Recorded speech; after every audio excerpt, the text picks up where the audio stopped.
This is Vinita Soni और आज हम क्लास 6 के ज्योग्राफी के chapter 5 major domains of the earth को डिस्कस करेंगे। तो चलिए चैप्टर को शुरू करने से पहले इसके कुछ की पॉइंट्स को देख लेते हैं जो हमें इस चैप्टर को समझने में काफी ज्यादा हेल्पफुल होते हैं। इस चैप्टर में हम सबसे पहले बात करेंगे लिथोस्फीयर और इसके दो division which is continent and ocean basin. इसके बाद हम हाइड्रोस्फीयर फिर एटमॉस्फेयर के बारे में भी जानेंगे। इसके बाद हम बायोस्फीयर की बात करेंगे। तो चलिए बिना टाइम वेस्ट किए हुए आगे बढ़ते हैं। हमारी जो अर्थ है वो डिफरेंट लेयर से बनी हुई है, ठीक है। हमारी एनवायरनमेंट के 4 कंपोनेंट्स हैं जो हमारी अर्थ को बनाते हैं, ठीक है। इस कंपोनेंट में हमारा लिथोस्फीयर, हाइड्रोस्फीयर, बायोस्फीयर और एटमॉस्फेयर आते हैं।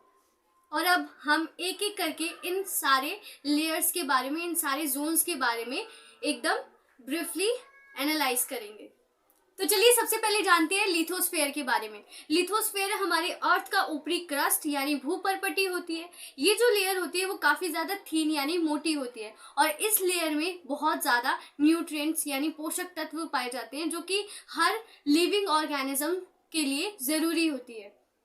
और यही वो लेयर है जहाँ पे हम सरवाइव करते हैं, हम रहते हैं।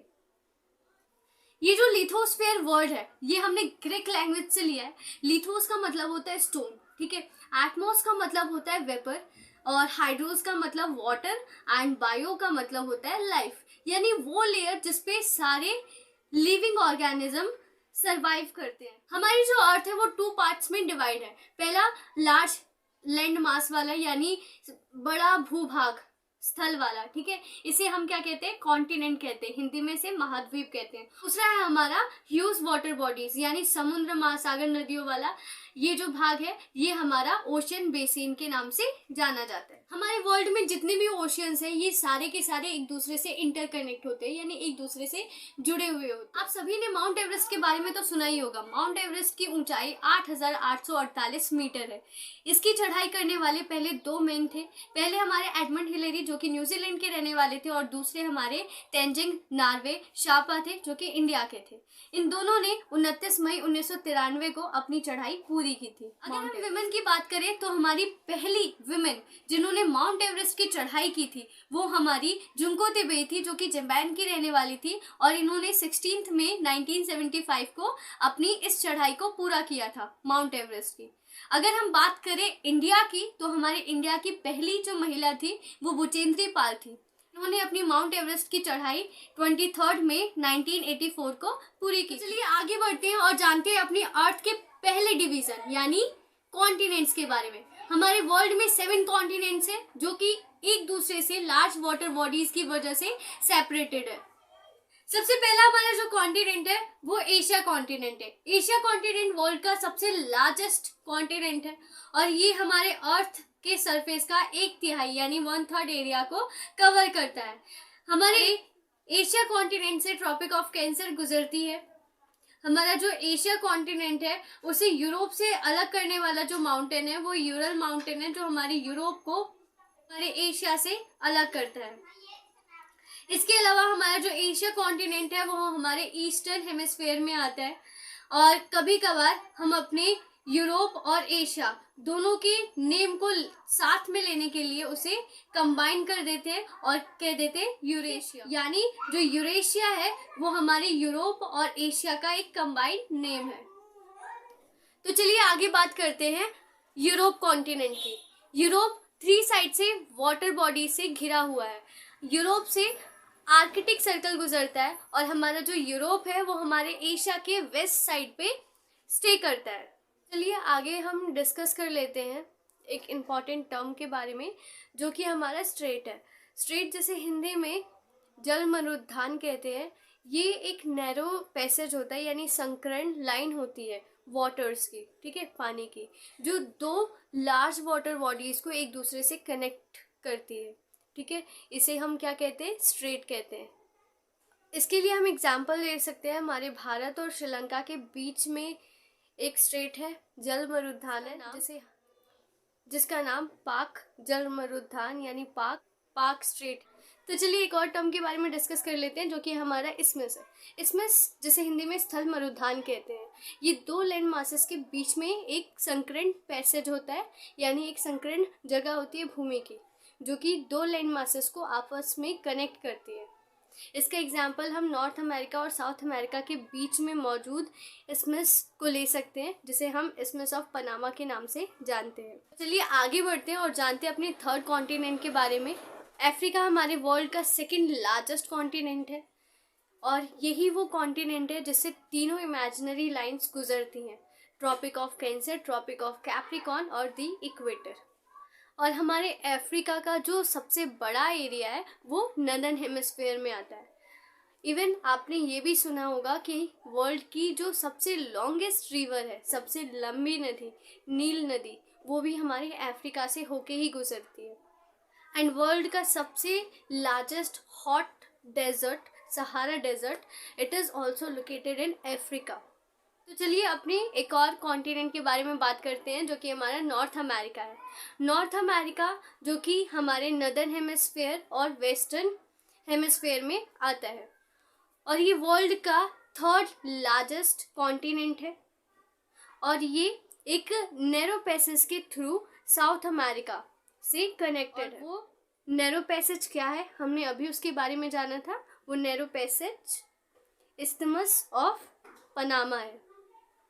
और हमारा जो नॉर्थ अमेरिका है, इसके तीनों साइड यानी इसके सराउंड 3 ओशियन है, जिसका नाम आर्कटिक ओशियन जो कि नॉर्थ साइड पे है, नॉर्थ अटलांटिक ओशियन जो कि ईस्ट साइड में है, इसके बाद आता है हमारा नॉर्थ पैसिफिक ओशियन जो कि हमारा वेस्ट साइड में स्टे करता है, और इनके बीच में हमारा कैरिबियन सी भी है जो कि साउथ में है नॉर्थ अमेरिका के। तो चलिए आगे बढ़ते हैं और जानते हैं साउथ अमेरिका के बारे में। साउथ अमेरिका जैसे कि नाम से ही पता चल रहा है साउथ, सो इट मीन्स हमारा जो साउथ अमेरिका है वो हमारे सदर्न हेमिस्फीयर में लाई करता है। साउथ अमेरिका के अराउंड बहुत सारी रिवर्स और ओशियंस हैं। हम कुछ इम्पॉर्टेंट ओशियंस एंड रिवर्स के बारे में जान लेते हैं। हमारा जो कैरिबियन सी है वो हमारे साउथ अमेरिका के नॉर्थ वेस्ट और नॉर्थ में है। इसके बाद दी अटलांटिक ओशियन जो है वो हमारे साउथ अमेरिका के north east, east and south east में लाई करता है। इसके बाद हमारा पैसिफिक ओशियन जो है वो साउथ अमेरिका के वेस्ट में लाई करता है। इसके बाद हमारा वर्ल्ड का longest mountain range Andes mountain, वो भी हमारे साउथ अमेरिका में है, और वर्ल्ड की सबसे लार्जेस्ट रिवर अमेज़न रिवर वो हमारे साउथ अमेरिका में ही है। चलिए अपने नेक्स्ट कॉन्टिनेंट के बारे में जानते हैं जो कि हमारा अंटार्कटिका है। अंटार्कटिका टोटली सदर्न हेमिस्फीयर में लाई करता है और ये साल भर बर्फ़ से घिरा होता है क्योंकि हमारा जो साउथ पोल है वो इसके बीच में है, यानी अंटार्कटिका के बीच में है हमारा साउथ पोल, और इस वजह से यहाँ का टेम्परेचर कम होता है और टेम्परेचर कम होने के कारण ये पूरा सरफेस बर्फ़ से घिरा होता है और इस वजह से यहाँ पे ह्यूमन सेटलमेंट की कोई गुंजाइश नहीं होती। बट कई सारे देशों के अपने यहाँ पे रिसर्च सेंटर्स हैं। हमारे इंडिया के भी कुछ रिसर्च सेंटर्स हैं जैसे मैत्री एंड दक्षिण गंगोत्री। तो चलिए एक और कॉन्टिनेंट के बारे में जानते हैं जो कि हमारा ऑस्ट्रेलिया है, जो कि वर्ल्ड का सबसे छोटा कॉन्टिनेंट है और ये अपने चारों तरफ से वाटर बॉडी से घिरा हुआ है और इसीलिए हम इसे क्या कहते हैं, आइलैंड कॉन्टिनेंट कहते हैं। ये टोटली सदर्न हेमिस्फीयर में लाई करता है। तो चलिए आगे बढ़ते हैं और जानते हैं अपने अर्थ के नेक्स्ट जोन के बारे में जो कि हमारा हाइड्रोस्फीयर है। हाइड्रोस्फीयर में हम मेनली अपने ओशियंस, बेसिन्स के बारे में बात करेंगे, लेकिन इससे पहले हम अपने हाइड्रोस्फीयर के बारे में कुछ जनरल इन्फॉर्मेशन गेन कर लेते हैं। हमारी अर्थ को ब्लू प्लैनेट कहा जाता है क्योंकि हमारी अर्थ पे 71% पानी मौजूद है और 29% लैंड मासेस। हमारे हाइड्रोस्फीयर में वाटर के हर फॉर्म को कंसिस्ट किया जाता है, यानी शामिल किया जाता है, चाहे वो रिवर के फॉर्म में हो, चाहे वो लेक्स के फॉर्म में हो, चाहे वो आइस शीट्स के फॉर्म में हो, चाहे वो वेपर की फॉर्म में हो, चाहे वो ग्राउंड वाटर की फॉर्म में हो। हर रूप में हम पानी को अपने हाइड्रोस्फीयर में शामिल करते हैं। हमारी अर्थ पे मोर देन 97.5% जो पानी है वो ओशियंस की फॉर्म में है और मात्र 2.5% जो पानी है वो फ्रेश वाटर के फॉर्म में है। यानी आप यहाँ पे फ्रेश वाटर और ओशन वाटर के बीच में इतना बड़ा अनुपात देख सकते हैं क्लियरली। और इसी वजह से हमें अपने पानी को यानी वाटर कंजर्वेशन करना काफ़ी ज़्यादा ज़रूरी है, क्योंकि पीने योग्य पानी हमारी अर्थ पे बहुत ज़्यादा कम है।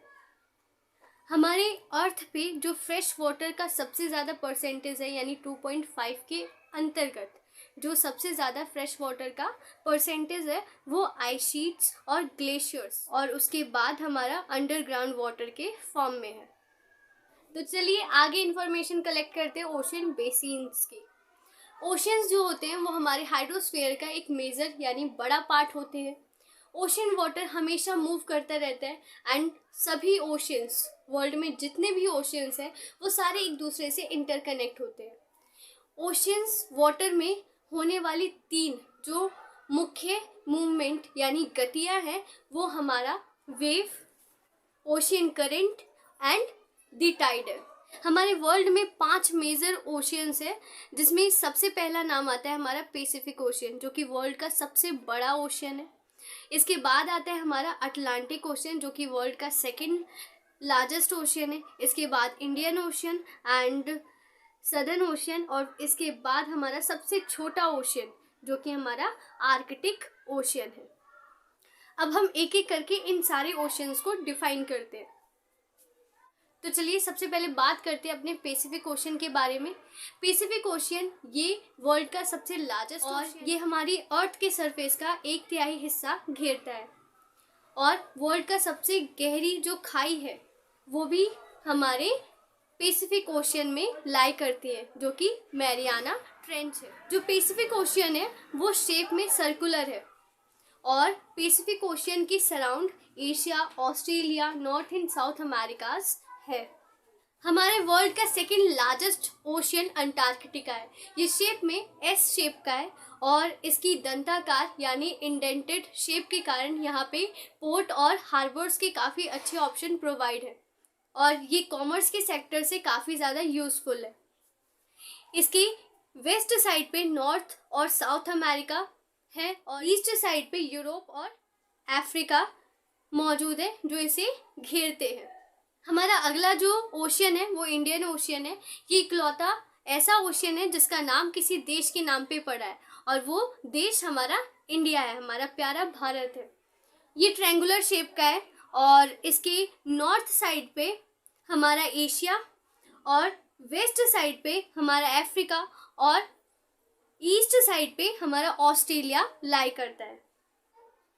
हमारा जो नेक्स्ट ओशियन है वो हमारा सदर्न ओशियन है। सदर्न ओशियन अंटार्कटिका से घिरा हुआ है और ये 60 डिग्री साउथ लैटिट्यूड नॉर्थवर्ड तक फैला हुआ है। अब हम बात करते हैं आर्कटिक ओशन के बारे में। हमारा जो आर्कटिक ओशन है वो अपने नदर्न कोस्टल पर नॉर्थ अमेरिका और यूरेशिया से बाउंडेड है। हमारा जो आर्कटिक ओशन है वो आर्कटिक सर्कल के अंतर्गत आता है और ये नॉर्थ पोल से घिरा हुआ है यानी नॉर्थ पोल इसके सराउंड है। हमारा जो आर्कटिक सर्कल है वो पैसिफिक ओशन से कनेक्टेड है बाय द नैरो पैसेज और उस नैरो पैसेज को हम क्या कहते हैं, बेरिंग स्ट्रेट के नाम से जानते हैं। तो चलिए आगे बात करते हैं हम अपने एनवायरनमेंट के नेक्स्ट कंपोनेंट के बारे में जो कि हमारा एटमॉस्फेयर है। हमारी अर्थ के सराउंड एक लेयर है जो कि गैसों से बनी है, उस लेयर को हम क्या कहते हैं, एटमॉस्फेयर कहते हैं। हमारा जो एटमॉस्फेयर है वो हमारी अर्थ से उसकी हाइट 1600 किलोमीटर तक है। इस एटमॉस्फेयर के कारण हम ब्रीथ करते हैं, ठीक है, और सूर्य यानी सन की जो हार्मफुल सनरेज हैं उनसे भी प्रोटेक्ट हो पाते हैं। और ये जो थिन ब्लैंकेट है वो काफ़ी ज़्यादा यूज़फुल होता है लिविंग ऑर्गेनिजम्स के लिए। हमारा ये जो एटमॉस्फेयर है ये 5 लेयर्स में डिवाइडेड है on the base of composition, temperature and other properties. ये लेयर्स हमारी अर्थ के सरफेस से शुरू होती है और हमारा जो पहला लेयर है उसे हम ट्रोपोस्फेयर कहते हैं। इसके बाद हमारा जो दूसरा लेयर है उसे हम स्ट्रेटोस्फेयर, तीसरा मेसोस्फेयर, चौथा थर्मोस्फेयर और पांचवा एक्सोस्फेयर है। हमारी अर्थ मेनली दो गैसेस से बनी है, पहला नाइट्रोजन और दूसरा ऑक्सीजन। ये दोनों मिलकर 99% होते हैं।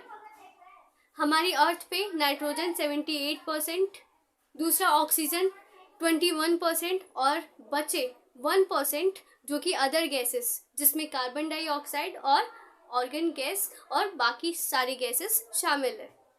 ऑक्सीजन जो कि हमारे ब्रीथ के लिए काफ़ी ज़्यादा ज़रूरी है। इसके बाद आता है हमारा नाइट्रोजन जो कि हमारी ग्रोथ के लिए, यानी हम लिविंग्स ऑर्गेनिजम्स के ग्रोथ के लिए काफ़ी ज़्यादा इम्पॉर्टेंट होता है। कार्बन डाइऑक्साइड जो कि हमारी अर्थ के टेम्परेचर को क्या करती है, एब्जॉर्ब करती है और हमारी अर्थ के टेम्परेचर को मीडियम रखती है।